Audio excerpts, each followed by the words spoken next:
السلام علیکم ورحمۃ اللہ وبرکاتہ۔ سورة الزمر۔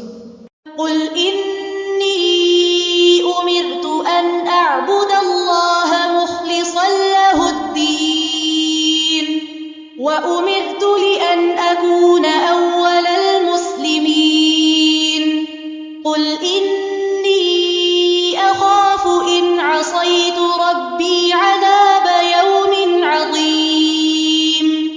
قل اللہ اعبد مخلصا له دینی فاعبدوا ما شئتم من دونه۔ قل ان الخاسرین الذین خسروا انفسهم واہلیہم یوم القیامہ الا ذلك هو الخسران المبین۔ لهم من فوقهم ظلل من النار ومن تحتهم ظلل ذلك يخوف الله به عباده يا عباد فاتقون۔ والذين اجتنبوا الطاغوت أن يعبدوها وأنابوا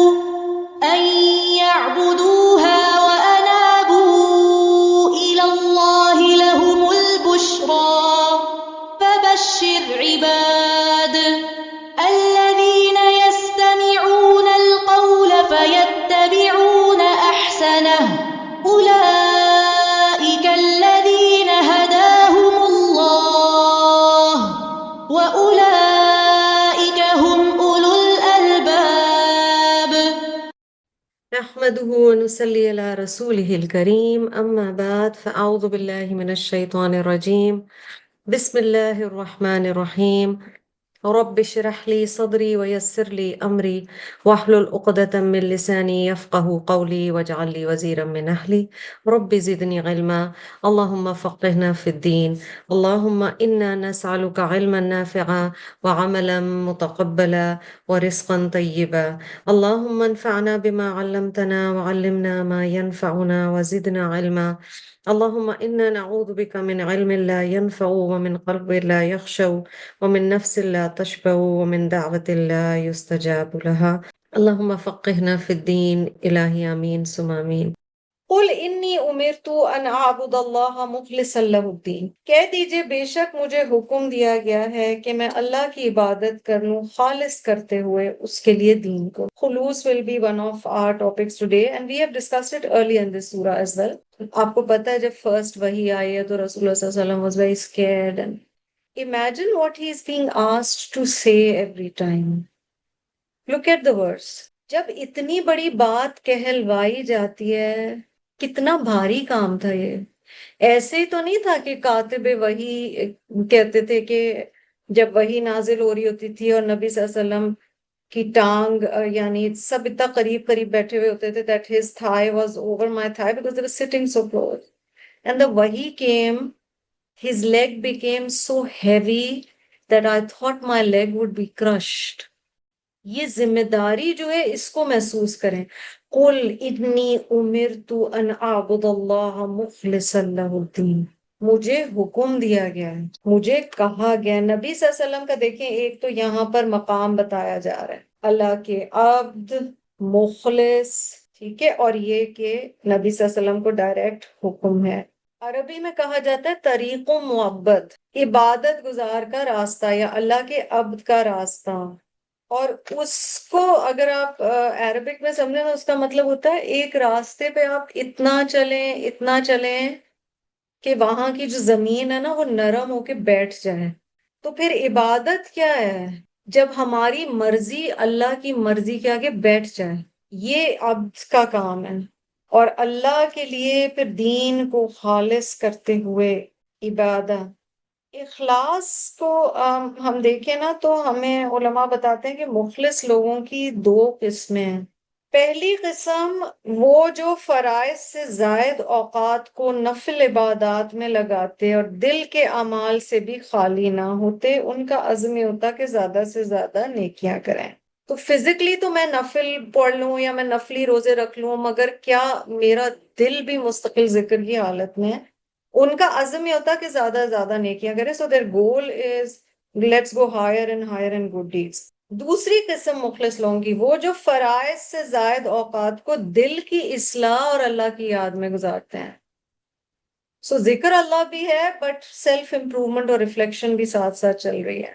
اگر کسی برائی کا وسوسہ دل میں آتا تو فوراً اللہ کی طرف رجوع کرتے ہیں. یہ جو صبر کے اوپر بات ہوئی نا, there's temptation but then you stop yourself. اور اگر کوئی فرض عبادت کا وقت آ جاتا تو اسے اولیت دیتے. The first and foremost is obligatory worship. یہ چنے ہوئے لوگوں کے طریقے ہیں. اور اب آیت 12 ہے وَأُمِرْتُ لِأَنْ أَكُونَ أَوَّلَ الْمُسْلِمِينَ. اور مجھے حکم دیا گیا ہے کہ میں ہو جاؤں سب سے پہلا مسلمان.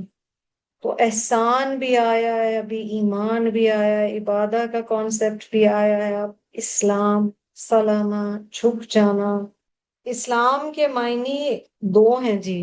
تو جیسے ہم دین اسلام کہتے ہیں وہ بیسکلی اسلام کی شریعت, ڈوز اینڈ ڈونٹس, جورسپروڈنس, حرام حلال, فقہ, دس از آل شریعہ.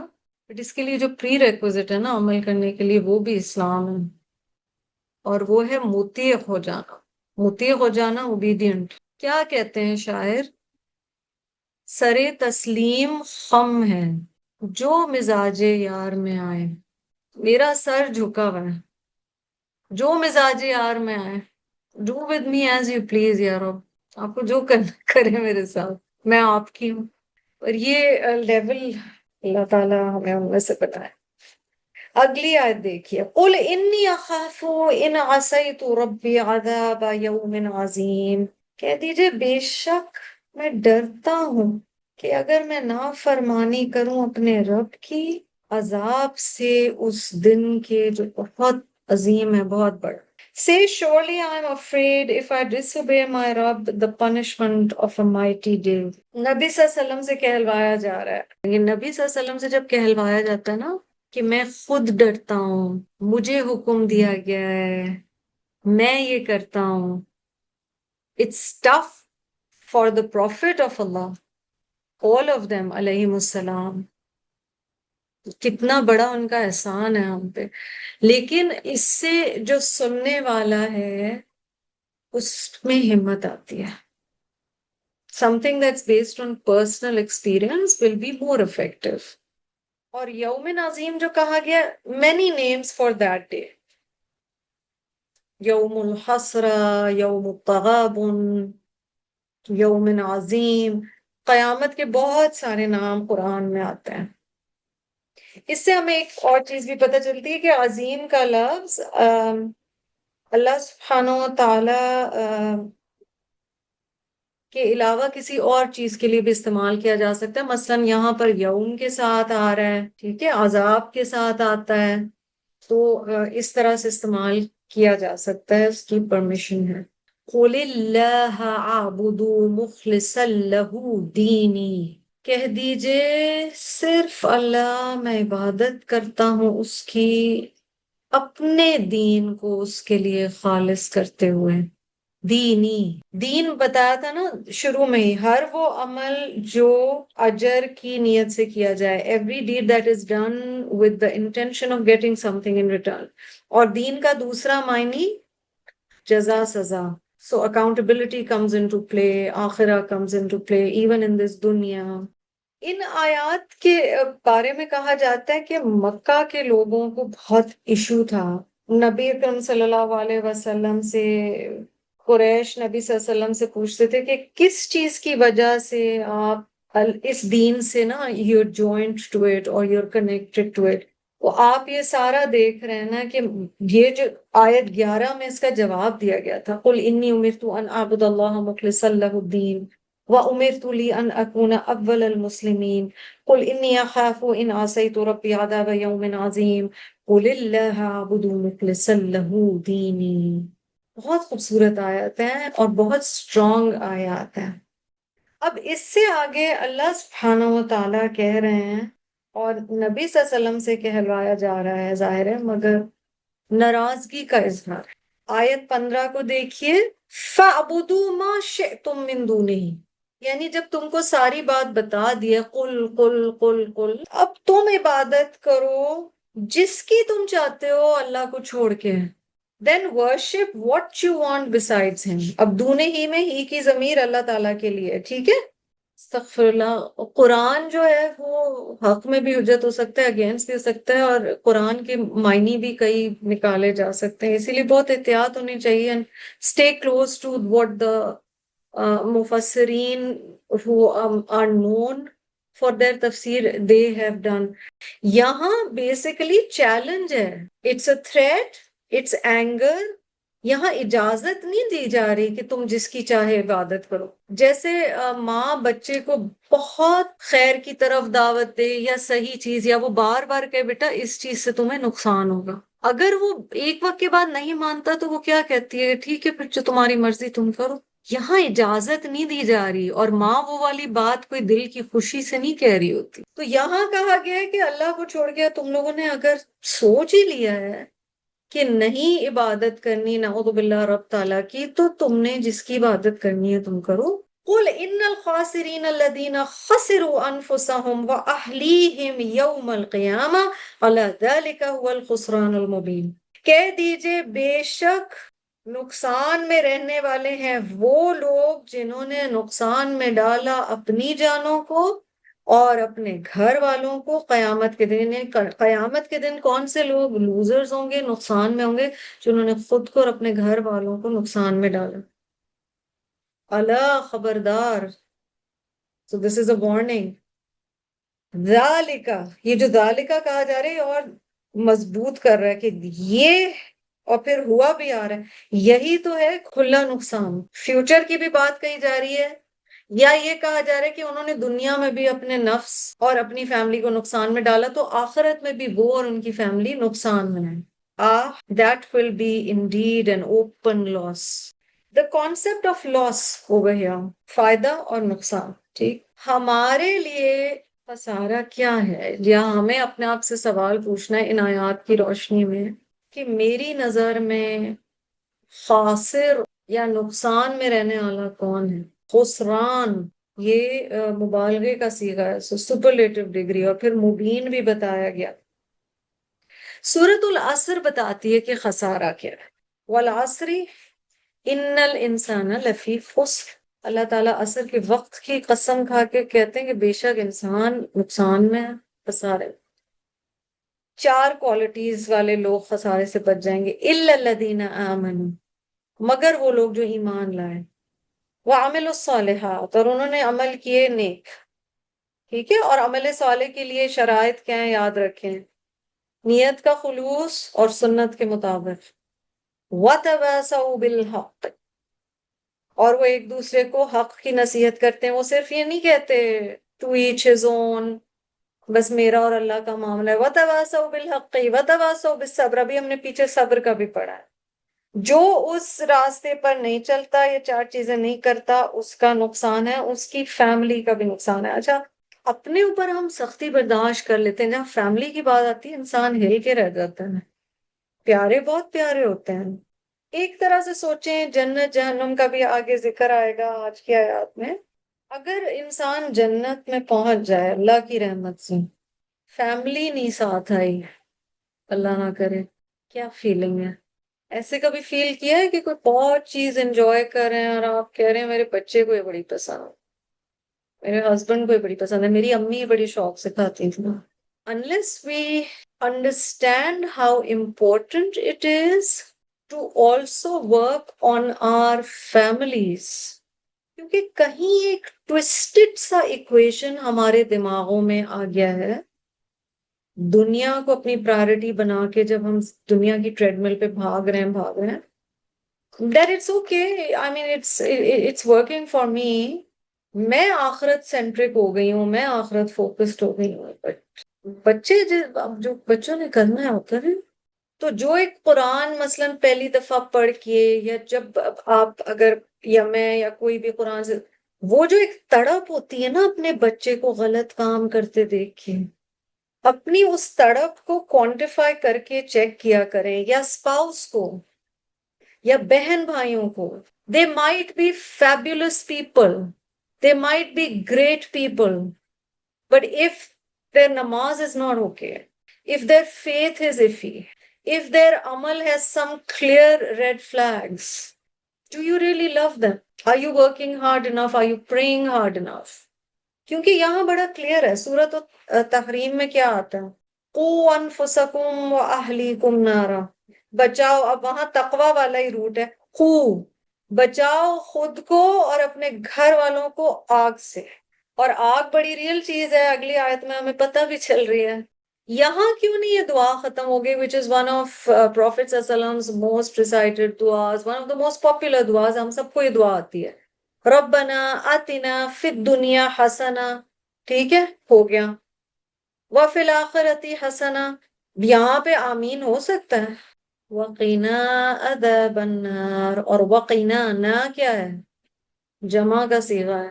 اللہ ہم سب کو آگ کے عذاب سے بچا لے. اسٹیپ ون ہوتا ہے نا کہ انہیں پتہ چلنا شروع ہو گیا ہے کہ آپ اس راستے پہ آ رہے ہیں، ہم جو جسے بھی اللہ توفیق دے. اسٹیپ ٹو اس کہ میں ان کو کیسے چھوڑ دوں. تو الذین خسروا انفسهم واہلیہم یوم القیامہ، تو یہ ریئل لاس. اچھا اللہ نہ کرے فیملی جنہ میں چلی گئی، بندہ خود تک نہیں ان کے پاس پہنچا، وہ بھی لاس ہے. تو اس پر محنت، اس کی دعا. اور اس دنیا میں نا آج ہم کئی دفعہ لحاظ کی وجہ سے، کئی دفعہ رعایت کی وجہ سے، رعایت کسے کیا کہیں گے، کسے کہیں گے انگلش میں کیا کہیں گے، kind of you say I'm showing flexibility, I'm showing concession.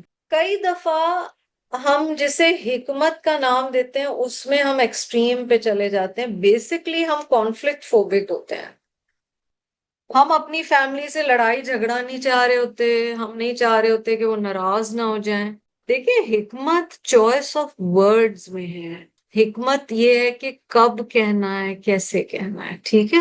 حکمت یہ نہیں ہے کہ نہیں کہنا.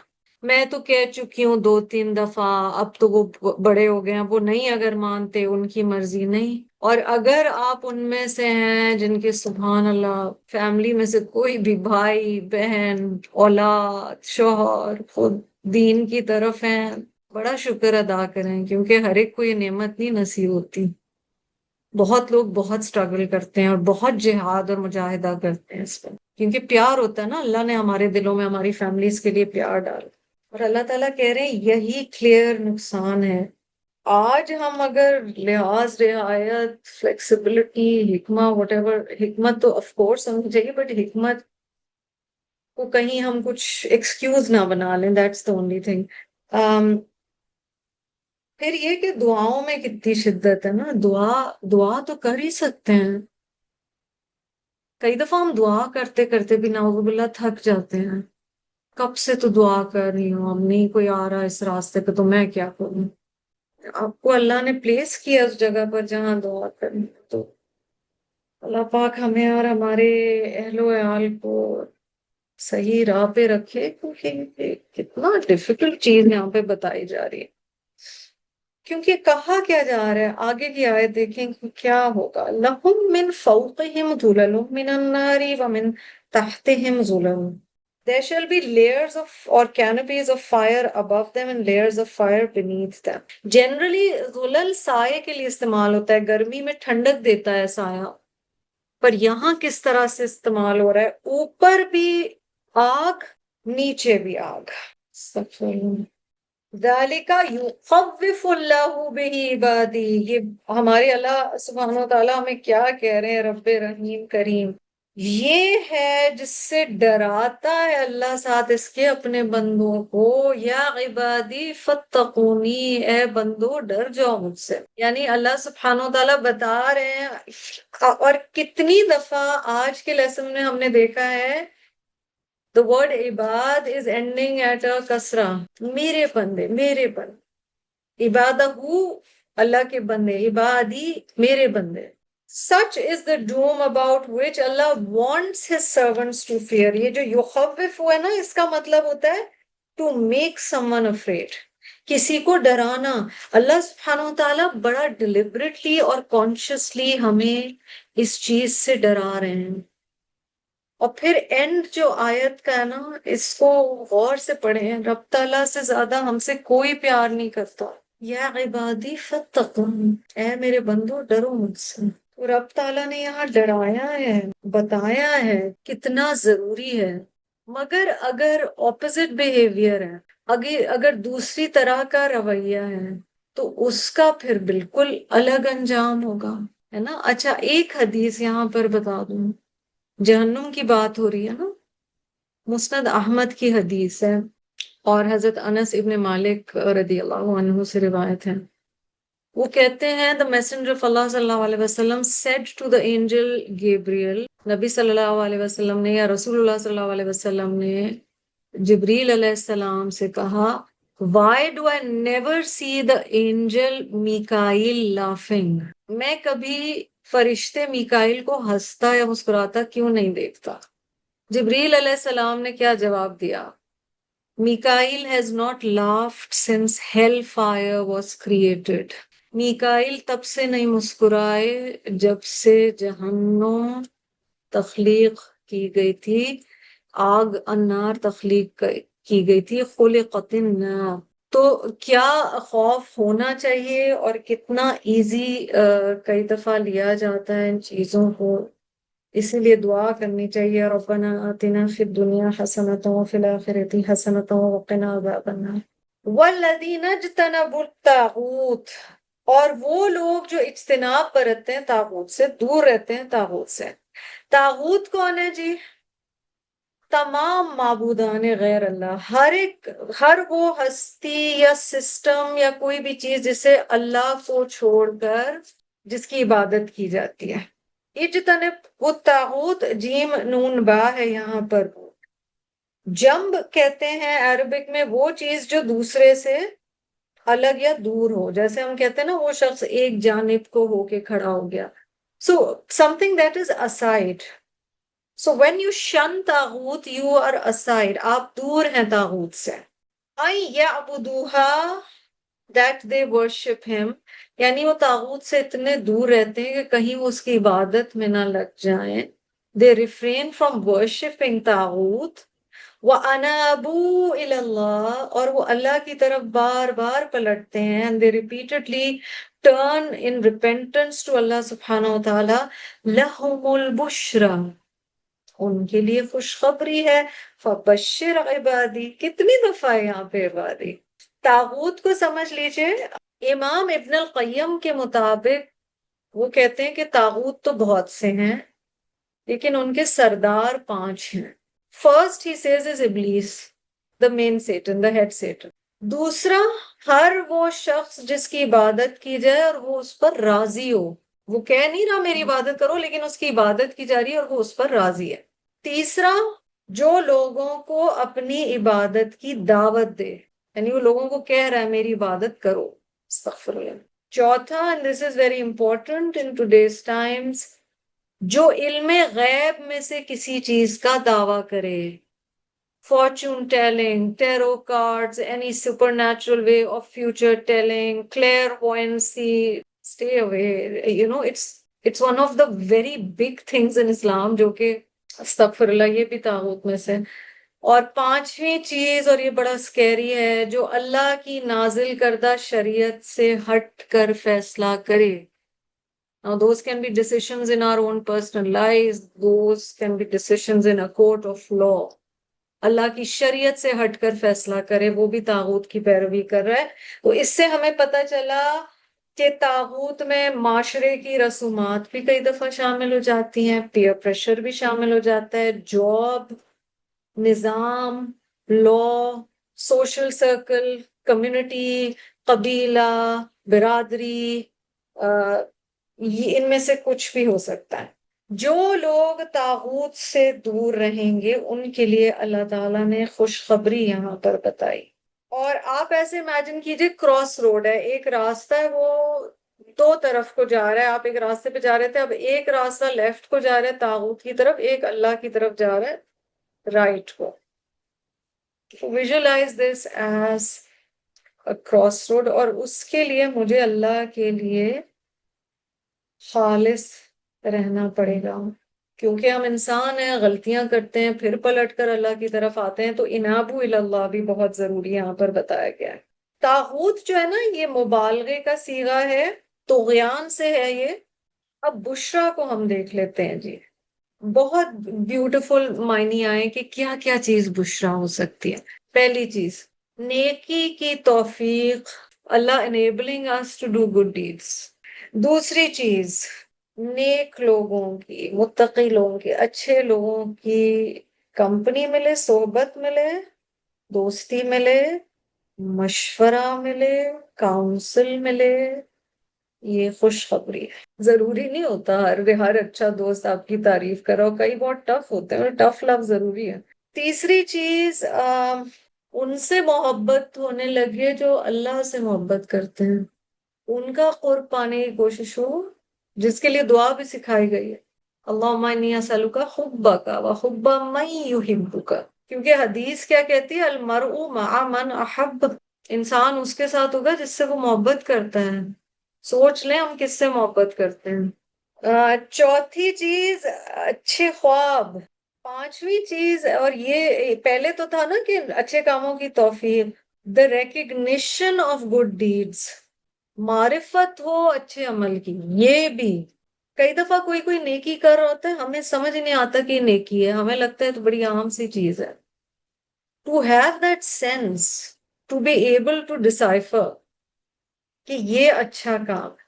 ایک یہ بھی ہے بشرا کہ کوئی دنیا سے چلا گیا ہے، اس کے جانے کے بعد بھی اس کا اچھے ناموں سے ذکر کیا جا رہا ہے۔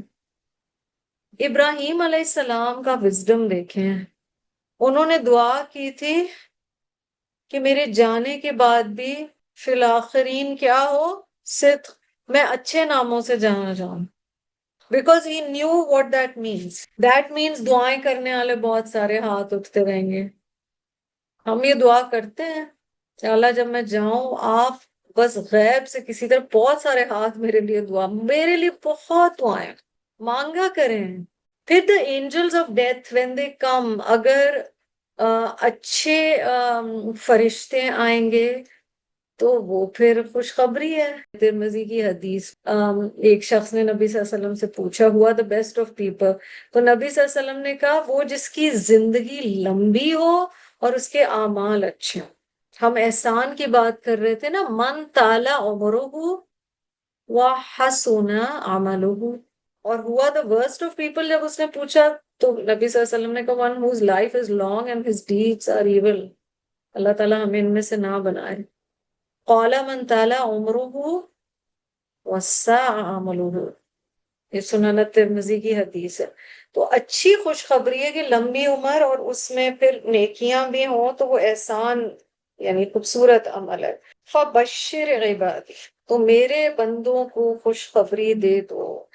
الذین یستمعون القول، وہ لوگ جو غور سے سنتے ہیں القول کو۔ اچھا، القول کیا ہے؟ قرآن بھی ہو سکتا ہے اور کوئی بھی اچھی بات ہو سکتا ہے، کلمہ طیبہ، کوئی بھی نیکی کی بات، دونوں معنی قول کے ہو سکتے ہیں، بٹ مینلی قرآن۔ آپ نوٹ کریں سین میم عین از دا روٹ ان یستمعون، بٹ یہاں تا کا اضافہ ہے، اور اس سے معنی میں یہ آیا کہ وہ بغور سنتے ہیں قرآن۔ اس سے ہم کیا سیکھ رہے ہیں؟ بڑی مزے کی بات ہے، بڑی ہمت افزا صورت ہے ریلی۔ قرآن غور سے سننے کے فائدے پتہ چل رہے ہیں۔ یستمعون القول فیتبعون احسنہ، قرآن کو غور سے سنا اور پھر قرآن کا پیچھا کس نے کیا؟ احسن عمل نے۔ تو اس کا مطلب جو سیکھا اچھے قول سے یا قرآن سے، اس پہ پھر امیزنگ عمل کرنا شروع ہو گیا۔ جو آغاز ہے نا وہ سننے سے ہے، اور جو سمجھ آ گیا اس پر عمل دیر اینڈ دین شروع کر دیا۔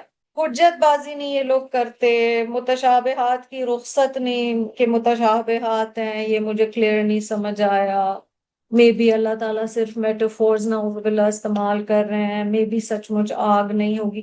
وہ ان چکروں میں نہیں پڑتے، انہیں سمجھ آ گیا اللہ نے اسے اس چیز سے منع کیا ہے، اس چیز سے ڈرایا ہے، اس چیز کی امید دلائی ہے، مجھے یہ کرنا ہے۔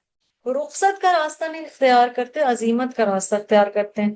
رخصت یعنی they're not looking for flexibilities, loopholes، مجھ پہ قرضہ ہے اس لیے مجھ پہ زکوٰۃ نہیں ہے۔ عزیمت کا راستہ کیا ہے؟ اگین احسان کا رویہ۔ Listening attentively is the first step. Think of all that we listen in the day. It's the age of information, not the age of knowledge. اور آگے یتبعون آ رہا ہے نا، تو یستمعون اور یتبعون کے بیچ میں ایک آزمائش کا وقت آتا ہے۔ سن لیا، اب اس پہ عمل کرنا ہے۔ اس کے بیچ میں ہے وہ ٹرائل کا ٹائم جہاں پہ صبر ہمیں کرنا ہے، کیونکہ شیطان غلط معنی، غلط انٹرپریٹیشن، دل، اگر ہم اس وقت احسن پہ چلے جاتے ہیں تو غیر احسن سے دب جاتے ہیں۔ یہ جو ہے نا یستمعون القول فیتبعون احسنہ، اس سے مجھے مطلب ہم سب کو جو اگر قرآن سمجھتے ہیں، سمجھنے لگ گئے ہیں، بڑی شکر گزاری ہونی چاہیے۔ تراویح میں آپ دیکھتے ہیں جن لوگوں نے قرآن پڑھا ہوا ہے نا یا سمجھا ہوا ہے، انہیں پتہ ہے کس آیت پہ مسکرانا ہے، انہیں پتہ ہے کس آیت پہ رونا ہے۔ Never underestimate the importance of what we are learning, how we are learning, how much this should be a focus in our lives.